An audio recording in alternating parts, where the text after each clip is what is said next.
है, बात समझ में आ गई।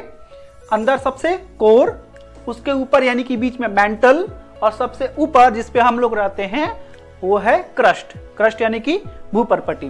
देखिए एक चीज बता दें कि ये भूपर्पटी की जो गहराई है वो बहुत कम होती है। यहाँ पे भले पिक्चर में आपको ज्यादा दिख रहा है लेकिन ये बहुत कम होता है, लगभग 30 किलोमीटर के आसपास इसका औसत गहराई होता है। सबसे ज्यादा होता है ये वाला, ये लगभग 83% होता है पूरे पृथ्वी का। और उसके बाद होता है ये लगभग 16% होता है। ये कहां 16% कोर, ये कहां 83%। कितना अंतर है, और ये सिर्फ 1% ही होता है। तो आप लोग समझ सकते हैं कि जो पृथ्वी की भूपर्पटीय क्रस्ट है वो सिर्फ 1% है, बहुत कम है।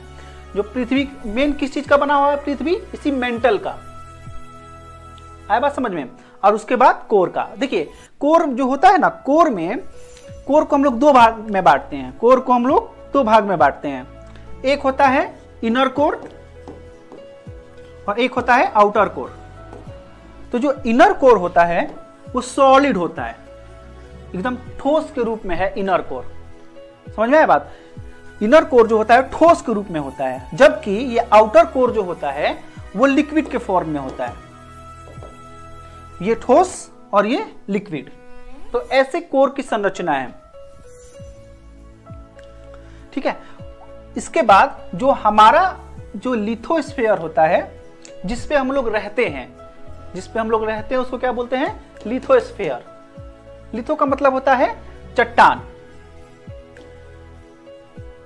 लिथोस्फीयर पे हम लोग जहां पे रहते हैं वो क्या कर रहा है, इस परत पे यानी कि मेंटल वाली जो ऊपरी परत है इसकी, इस पे तैर रहा है। आप लोग सुनते होंगे ना प्लेट टेक्टोनिक्स के बारे में कि दो प्लेटें आपस में टकरा गई तो भूकंप आ गया। तो यहां पर हमारा जो लिथोस्फीयर है, जो ये क्रस्ट वाला पोर्शन है, ये तैर रहा है किसके ऊपर, मेंटल के ऊपर। समझ में आया।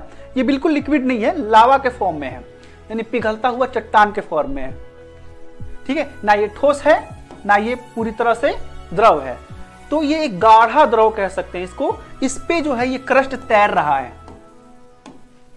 और मूवमेंट भी कर रहा है, क्योंकि होता क्या है कि इसमें मैग्मा होता है। ज्वालामुखी में जो मैग्मा निकलता है वो यहीं से निकल करके बाहर निकलता है ज्वालामुखी के फॉर्म में।